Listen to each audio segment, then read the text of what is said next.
تازہ ترین ویڈیوز کے لیے ہمارا چینل سبسکرائب کر کے بیل آئیکن پریس کریں تاکہ آپ کو ملے ہر اپڈیٹ سب سے پہلے۔ اپنے خطاب میں 4 نقطوں کو اجاگر کیا جو پاکستان کے موقف کی ترجمانی کرتے ہیں۔ نمبر 1، میں نے مطالبہ کیا کہ عالمی برادری فی الفور حرکت میں آئے اور اسرائیل جو طاقت کا استعمال کر رہا ہے اسے فی الفور بند کروایا جائے۔ سیز فائر ہماری ترجیح ہے۔ میں سمجھتا ہوں کہ یہ جارحیت ناقابل برداشت ہے اور پاکستان ہر فورم پر اس آواز کو بلند کرے گا۔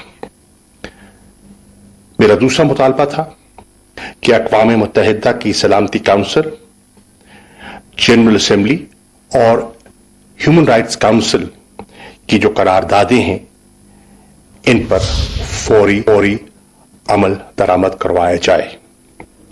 میرا تیسرا مطالبہ تھا کہ انسانیت کے خلاف جرائم کے ارتکاب اور بین الاقوامی قوانین کی خلاف ورزی پر اسرائیل کو استثناء حاصل ہرگز نہ دیا جائے۔ میری چوتھی جو گزارش تھی وہ یہ ہے کہ جارحیت کے مرتکب اسرائیل اور مظلوم فلسطینیوں کو ایک صف میں کھڑا کرنا ناانصافی ہے۔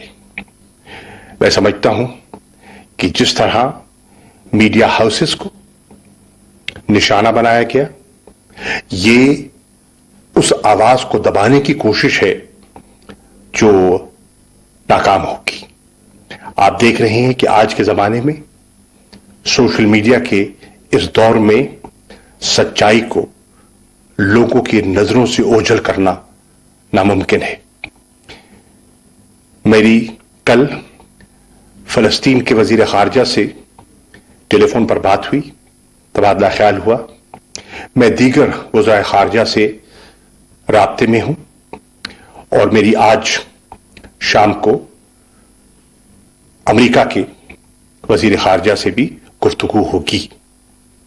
چین کے وزیر خارجہ سے کل میری مفصل گفتگو ہوئی اور میری خواہش ہے کہ میں پاکستان کے لوگوں کی ترجمانی کر سکوں۔